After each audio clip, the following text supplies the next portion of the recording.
तो दोस्तों अब हम यहाँ पर प्रश्नावली 3.3 का ही प्रश्न तीसरा सॉल्व करेंगे। तो तीसरे में यहाँ पर 4-5 प्रश्न हैं, वो हमें प्रतिस्थापन विधि से ही सॉल्व करना है। तो यहाँ पर दो संख्याओं का अंतर दिया गया है 26। दो संख्याओं का अंतर है 26। एक संख्या दूसरी संख्या की 3 गुनी है, तो उन्हें ज्ञात करना है। तो हम मान लेते हैं दोनों संख्याएं, माना एक संख्या x और दूसरी संख्या y है। अब यहाँ पर प्रश्न अनुसार देखेंगे, दोनों संख्याओं का अंतर है 26। तो पहली संख्या और दूसरी संख्या का अंतर, यानी अंतर जब कहा जाए तो घटाना होता है, और जब जोड़ कहा जाए तो वो जोड़ना है। तो यहाँ पर अंतर, तो पहली संख्या और दूसरी संख्या, इनका अंतर कितना है? 26 है। इसे हम समीकरण 1 नाम दे देंगे। अब यहाँ पर दूसरी शर्त देखेंगे, एक संख्या दूसरी संख्या की 3 गुनी है। तो यहाँ पर अब एक संख्या कौन है? पहले ये x, एक संख्या दूसरी संख्या की 3 गुनी है, ये 3 गुनी है। तो बराबर करने के लिए इसको तिगुना करना पड़ेगा हमें। एक संख्या दूसरी संख्या की 3 गुनी है, ये है 3 गुनी, तो बराबर करने के लिए इसको हमने तिगुना कर दिया। इसे हम समीकरण 2 नाम देंगे। अब हम यहाँ पर x का मान समीकरण 1 में रख देंगे इस x की जगह पर। हमें इस प्रश्न को, जो प्रश्नावली 3.3 का प्रश्न तीसरा है, इसके सभी प्रश्नों को प्रतिस्थापन विधि से सॉल्व करना है।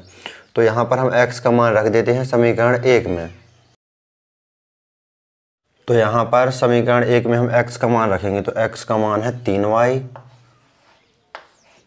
x की जगह पर हमने 3y रख दिया, माइनस का y बराबर में 26 ज्यों के त्यों, माइनस का y बराबर में 26 ज्यों के त्यों।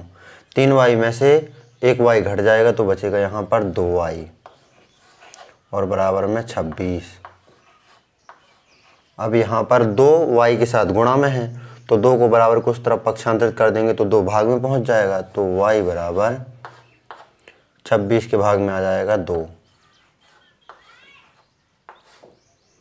अब यहाँ पर 2 का भाग 26 में देंगे तो 13 आ जाएगा। तो y का मान आ गया यहाँ पर 13, y का मान 13 आ गया।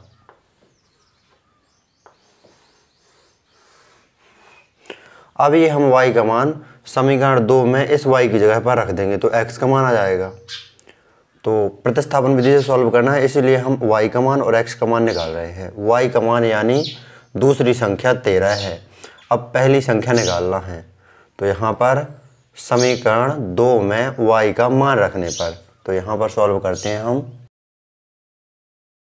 तो यहाँ पर समीकरण 2 देखेंगे, x बराबर 3y, x बराबर 3y। तो x बराबर 3 इंटू y, y का मान देख लीजिए कितना आया? 13। तो y का मान 13 रख दिया यहाँ पर। x बराबर आ जाएगा 13 का गुणा 3 में करेंगे तो 39। तो ये आ गया हमारा x का मान।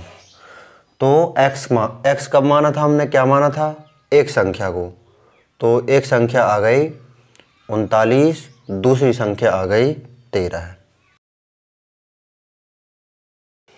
तो ये दोनों हमारे आंसर हैं। तो ये रहा हमारा आंसर। तो इस प्रकार आपको प्रश्नावली 3.3 के प्रश्न तीसरा का पहला सॉल्व कर लेना है। दोनों संख्याओं का अंतर 26, एक संख्या दूसरी संख्या की 3 गुनी, फिर यहाँ पर y का मान आ जाएगा। y का मान समीकरण 2 में रख देंगे तो x का मान आ जाएगा। तो x हो गई पहली संख्या और y हो गई दूसरी संख्या। तो x का मान 39 हो गया पहली संख्या और y का मान 13 हो गया दूसरी संख्या। तो इस प्रकार आपको इस प्रश्न को अच्छी तरह से सॉल्व कर लेना है। परीक्षा की दृष्टि से बहुत अधिक महत्वपूर्ण प्रश्न है ये। और यदि आप संपूर्ण कक्षा 10 NCERT गणित को हल सहित देखना चाहते हैं तो डिस्क्रिप्शन जरूर चेक करें। हमने संपूर्ण कक्षा 10 NCERT गणित को हल कर दिया है और प्लेलिस्ट बना करके डिस्क्रिप्शन में लिंक दिया है, तो डिस्क्रिप्शन जरूर चेक करें आप।